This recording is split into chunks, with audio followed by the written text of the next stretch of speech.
இந்த நியூஸ் கேட்டிங்களா இன்னைக்கு? சென்னையில் 2 பர்சன்ஸ், ஒரு ஆண் ஒரு பெண், 2 பேருமே பிறவியிலேயே செவித்திறன் குறைபாடு உள்ளவங்களாக இருந்து இன்னைக்கு ஒருத்தர் ஐஏஎஸ் அதிகாரியாகவும் ஒரு பெண் எம்பிபிஎஸ் ஆகவும் வந்து ஆயிருக்காங்க. ஸோ ஒரு ஐஏஎஸ் அதிகாரியாகவும் ஒரு மருத்துவராகவும் அந்த செவித்திறன் குறைபாடோட வர்றது எவ்வளோ பெரிய விஷயம் இல்லைங்களா? ஸோ நமக்கெல்லாம் சின்ன சின்ன பிரச்சனைக்கே வந்து ஏதோ பெரிய பிரச்சனை நம்ம மூழ்கிட்டோம்னு நினச்சி பண்ணுவோம் இல்லைங்களா? பட் இவங்க இந்த குறைபாடோட இவ்வளோ பெரிய உயர்ந்த பொசிஷனுக்கு வர்றது எவ்வளோ பெரிய விஷயம். இது ஆக்சுவலி ஒரு சாதனை தான். அதுக்கெல்லாம் என்ன ரீசன்?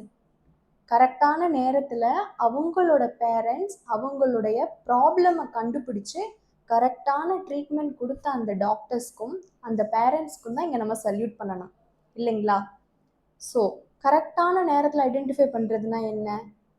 பிறந்த உடனே அந்த குழந்தைக்கு காது கேட்குதா இல்லையான்னு செக் பண்ணி பிறவிலேயே செவித்திறன் குறைபாடு இருக்குங்கிறத அவங்க கண்டுபிடிச்சதுக்கு அப்புறம் அவங்களுக்கு கரெக்டான ட்ரீட்மெண்ட் வந்து எடுத்திருக்காங்க. அதாவது பிறவியிலேயே நியூபார்ன் ஹியரிங் ஸ்க்ரீனிங் பண்ணும் பொழுது அந்த குழந்தைக்கு காது கேட்குதா இல்லையாங்கிறத கண்டுபிடிச்சதுக்கு அப்புறம் அவங்களுக்கு ஆடியலாஜிக்கல் எவாலுவேஷன் ஹியரிங் செக்அப்னு சொல்லுவோம்.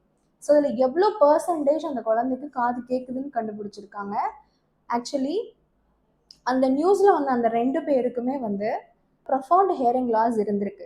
ஸோ அவங்களுக்கு காக்லியர் இம்ப்ளான்ட் அப்படிங்கிற சர்ஜரி மூலியமா அவங்களுடைய கேட்கும் திறனை வந்து மேம்படுத்தி இப்போ அவங்க மற்ற குழந்தைங்களோட சேர்ந்து படித்து இந்த சமுதாயத்தில் ஒரு உயர்ந்த பொசிஷனில் வந்து நிற்கிறாங்க.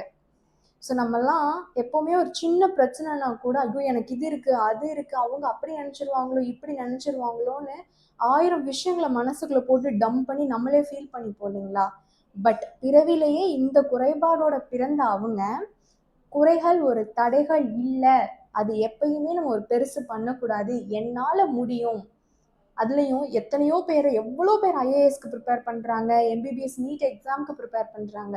இருந்தாலும் இதெல்லாம் ஒரு விஷயமே கிடையாது, என்னால் சாதிக்க முடியும், எனக்கு அந்த தன்னம்பிக்கை இருக்குது அப்படின்னு குறைகள் எனக்கு ஒரு தடைகளே கிடையாது அப்படிங்கிறத இவங்க கண்டிப்பாக ப்ரூவ் பண்ணியிருக்காங்க. ஸோ இந்த வீடியோவை பார்க்குற உங்கள் குழந்தைக்கோ உங்கள் தெரிஞ்சவங்களுக்கோ இந்த மாதிரி பிரச்சனை இருக்குது அப்படின்னா அது ஒரு குறையாக நினைக்காதீங்க. எவ்வளவோ ஹியரிங் இம்பேர்ட் பர்சன்ஸ் வந்து இது ஒரு டிசபிலிட்டி, நம்மளால் இவ்வளோ தான் பண்ண முடியும்னு ஒரு லிமிட்ஸ் வச்சுக்கிறாங்க. கண்டிப்பாக சாதனை பண்ணுறதுக்கு ஒரு பவுண்ட்ரிஸே கிடையாது. நீங்கள் மனசை வச்சிங்கன்னா எவ்வளோ உயரத்துக்கு வேணாலும் போகலாம். ஸோ இவங்கெல்லாம் ஒரு பெரிய இன்ஸ்பிரேஷன்.